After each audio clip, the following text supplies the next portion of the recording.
ఉన్న ఆయిల్ సంక్షోభం గురించి మాట్లాడుకుందాం. మొన్నటి వరకు మనం గల్ఫ్‌లో బాగా ఆధారపడి గల్ఫ్ నుంచి మనం ఎక్కువ ఆయిల్ తెచ్చుకొని గల్ఫ్ ఆయిల్‌ని, క్రూడ్ ఆయిల్‌ని తెచ్చుకొని రిఫైనరీ చేసి మనం వాడేవాళ్ళం. ఆ తర్వాత మనం రష్యా మీద ఆధారపడాల్సొచ్చింది. రష్యా నుంచి మనకు క్రూడ్ ఆయిల్ వస్తుంది. దాన్ని రిఫైన్ చేయడానికి మన దగ్గర రిఫైనరీ కంపెనీస్ ఉన్నాయి. సో, ఏప్రిల్ 1 నుంచి వ్లాదిమిర్ పుతిన్ నేను ఆయిల్ ఇవ్వలేను. ప్రపంచంలో చాలా దేశాలు నా దగ్గర ఎవరెవరైతే ఈ చమురు కొంటున్నారో వాళ్ళకు నేను ప్రొవైడ్ చేయలేను. ఏప్రిల్ 1 నుంచి నేను ఆపుతాననే ఒక షాకింగ్ వార్త అందరికి చెప్పాడు. ఈ ఈ వార్త విన్న అందరూ చాలా ఇబ్బందుల్లో పడుతున్నారనే ఆలోచనలో ఉన్నారు. ఈవెన్ ఇండియా ఇంత క్లోజెస్ట్ ఏరియా అయ్యుండి కూడా ఇండియా కూడా ఆయిల్ ఆపే పరిస్థితులు రష్యాలో ఉన్నాయన్నట్టు తెలుస్తోంది. పుతిన్ క్లియర్ స్టేట్మెంట్ ఇచ్చాడు. ఈ సిట్యుయేషన్‌లో మనకొక ఆల్టర్‌నేట్ కావాలి. ఈ ఆయిల్ సంక్షోభాన్ని క్లియర్ చేసుకోవడానికి, మనకున్న అవసరాలకు వాడుకోవడానికి మనకేం కావాలో, ఏం చేయాలో ప్లాన్ చేసుకునే టైంలో బ్రిక్స్‌లో భాగమైన బ్రెజిల్ నుంచి మనకొక ప్రతిపాదనొచ్చింది. మేము మీకు ఎలాంటి రిస్ట్రిక్షన్స్ లేకుండా ఫ్రీగా అంటే ఫర్ బారెల్ ఇంత అని చెప్పి ఫిక్స్ చేసి మరి బార్గెనింగ్ ఏం చేయకుండా మేము మీకు క్రూడ్ ఆయిల్ పంపిస్తాం అనే ఆలోచనతో మనకు బ్రెజిల్ ఉన్నట్టు తెలుస్తోంది. సో, ఉన్నట్టు తెలుస్తోంది. బ్రెజిల్ మనకు ఆయిల్ ఇవ్వడానికి సిద్ధపడింది. సో, ట్రాన్స్‌పోర్ట్ అనేది చాలా లాంగ్. ఇప్పుడు రష్యా నుంచి తీసుకురావడము కొంచెం షార్టే. ఎందుకంటే మనకు జస్ట్ హెడ్ అంటే మనకు రైట్ సైడ్‌లో ఉంటుంది. కొంచెం పైన ఉంటుంది కాబట్టి చైనా నుంచి, జపాన్ నుంచి, చైనా రైట్ నుంచి, జపాన్ నుంచి, ఇటు మన ఐలాండ్ నుంచి రావచ్చు. బట్ బ్రెజిల్ అనేది కంప్లీట్‌గా వెస్ట్‌లో ఉంటుంది. ఎక్కడో యూఎస్ కింద ఉంటుంది కాబట్టి సౌత్ అట్లాంటిక్ ఓషన్ నుంచి మనకు ట్రాన్స్‌పోర్ట్ కావాలి, షిప్స్ రావాలి. అదొక్కటే మనకు కొంచెం ఎక్స్‌పెండిచర్ చేయాల్సిన విషయం. బాగా టైం పడుతా ఉంది. ఈ షిప్ ట్రాన్స్‌పోర్ట్‌కు ఖర్చు ఎక్కువగా ఉంటుందనేదే మనకున్న ఒకే ఒక్క ఇబ్బంది. కాకుండా డెఫినిట్‌గా మనకు ఆహ్, ఈ ఈ విధమైన బ్రెజిల్ ప్రపోజల్ మనకు ఈజీయే, కంఫర్టే, లాభమే అనేది మనకు ఆయిల్ ఎక్స్‌పర్ట్స్ చెప్పే విషయం.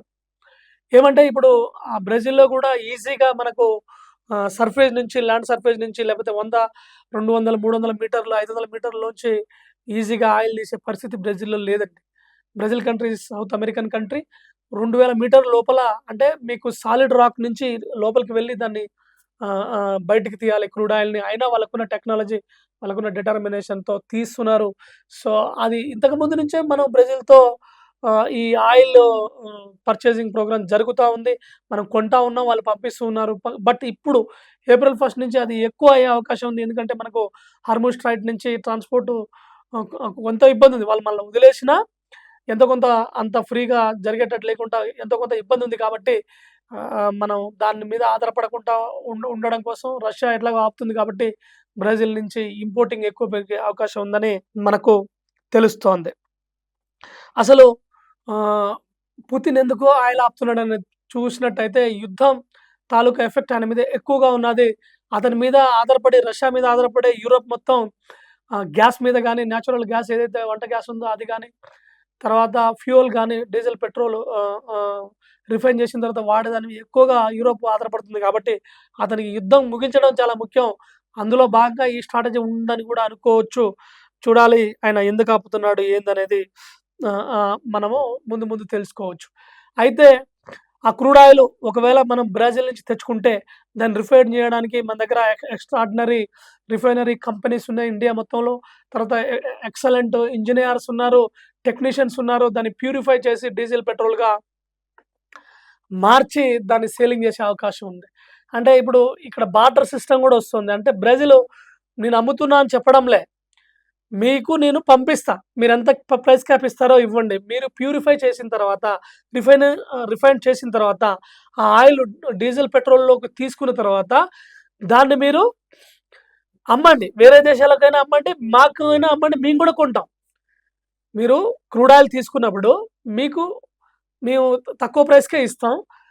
మీరు మాకు పే చేయండి. బట్ మీరు ప్యూరిఫై చేసిన దానికి తీసుకున్న మెటీరియల్ మీది ఓన్ అవుతుంది కాబట్టి మీరు ప్యూరిఫై చేసాక మీరు మాకు అమ్మండి అనేది పెట్టారు. ఇందులో కొంచెం బార్టర్ సిస్టమ్ గూడా ఉండొచ్చు. అంటే నేను ఫ్రీగా క్రూడ్ ఆయిల్ ఇస్తా. నువ్వు ఫ్రీగా కొన్ని యూనిట్లు డీజిల్, పెట్రోల్ ఇవ్వమనే అవకాశం గూడా ఉండొచ్చు. సో, ఆ విధంగా మనకు అగ్రీమెంట్స్ అనేది జరిగిపోయాయి బ్రెజిల్‌తో. ఎందుకంటే ఇండియాలో ఉన్న ఆయిల్ ఎక్స్‌పర్ట్స్ కూడా చెప్పేదేంటంటే ఇది మంచి అవకాశం. మనం వరల్డ్ వైడ్‌గా మనం బిజినెస్ చేసుకోవాలన్నా, వరల్డ్ వైడ్‌గా మనం సేలింగ్ పెంచుకోవాలన్నా ఇలాంటి అవకాశం మళ్ళీ మళ్ళీ రాదు. సో, మనకు డెఫినిట్‌గా ఇదొక మంచి అవకాశం. దీన్ని ఉపయోగించుకోండి. ట్రాన్స్‌పోర్ట్ ప్రాబ్లమ్ అయితే దానికి ఏం ప్రాబ్లమ్ లేదు. బట్ ముందు ముందుకు మనం బాగా ఆహ్, చ డెవలప్ చేసుకోవాలి గదా! వరల్డ్ వైడ్‌గా మనం ఎక్స్‌పోర్ట్స్ పెంచుకోవాలి గదా! అనే దాని మీద ఆలోచిస్తున్నట్టు తెలుస్తోంది. అయితే ఇండియాకి సంబంధించిన Bharat petroleum company, Indian oil company, HP company, Gayle petroleum company, తర్వాత మీకు ఇండియా లిమిటెడ్ అనే కంపెనీ, ఆ తర్వాత ఈఎల్ఐ అనే పెట్రోలియం కంపెనీ. ఈ కంపెనీస్ అన్నీ ప్యూరిఫై చేయడానికి ఒప్పుకున్నాయి. సో, మన ఇండియన్ కంపెనీ నుంచే ప్యూరిఫై చేసి అమ్మే అవకాశం ఉంది. మనం దీన్ని అమ్మితే మన రూపీ వాల్యూ పెరిగే అవకాశం ఉంది. ఎప్పుడైతే మన ఎక్స్‌పోర్ట్స్ పెరిగి, మనం వరల్డ్ వైడ్‌గా ట్రేడ్ చేస్తామో, బిజినెస్ చేస్తామో, అప్పుడు మన రూపీ వాల్యూ అనేది పెరుగుతది. డాలర్ అలాగే పెరిగింది. డాలర్ అనేది వరల్డ్ వైడ్‌గా మొత్తం బిజినెస్ చేసి ఎక్కడ పోయినా అదే కరెన్సీ ఉండడం వల్ల అలా పెరిగింది. ఇలాంటి అవకాశం ఇండియాకు కూడా వస్తదని మనం ఆలోచిస్తున్నట్టు తెలుస్తోంది. అయితే ఎఫ్‌డిఐ ఫారెన్ డైరెక్ట్ ఇన్వెస్ట్‌మెంట్స్‌ని మోదీ గారొచ్చాక ఇన్వైట్ చేశారు. దానివల్ల మనకు కొన్ని ప్రాఫిట్స్ వచ్చాయి. దాంతో పాటు మనకు ఇండియా ఇంటర్నేషనల్ ఇన్వెస్ట్‌మెంట్, ఓకే. ఆ ఫండింగ్ ఏదైతే ఉందో మనం అది చేస్తే అది మనకి ఇంకా బాగా ఉపయోగపడుతుందని చెప్పొచ్చు. సో, ఫైనల్‌గా దీనివల్ల జరిగేదేమంటే బ్రెజిల్‌కి, ఇండియాకి మాత్రమే ఈ ట్రేడ్ డీల్ లేదు. బ్రెజిల్ క్రూడ్ ఆయిల్ పంపిస్తుంది. ఇండియా ప్యూరిఫై చేస్తుంది. రిఫైన్ చేసిన తర్వాత దాన్ని ప్రపంచ స్థాయిలో అన్ని దేశాలకు అమ్మి ప్రాఫిట్ చేసుకునే అవకాశం ఉంది. మనకు ప్రపంచ మార్కెట్‌లో ఆయిల్‌లో కూడా మనదో హ్యాండ్ ఉంటుందని మనం అనుకోవచ్చు. దీంతో పాటు మనకు ఓషన్స్ ఉన్నాయి. మనకు అరేబియన్ సీ లెఫ్ట్ ఉంది. రైట్‌లో అంటే east side bay of Bengal ఉంది. అటు సౌత్ సైడ్ సౌత్ ఎగ్జిట్‌లో మనకు ఇండియన్ ఓషన్ కూడా ఉంది. మనం కూడా ఈ ఆయిల్ ఏదైతే ఉందో మనకు ఏమైనా ఆయిల్ సెల్స్ తర్వాత ఆయిల్ ఫీల్డ్స్ ఉన్న ఆహ్, ఏరియాని ఆ సైట్‌లని కనిపెడితే అది మనకు చాలా హెల్ప్ అవుతుంది. So, this is the matter.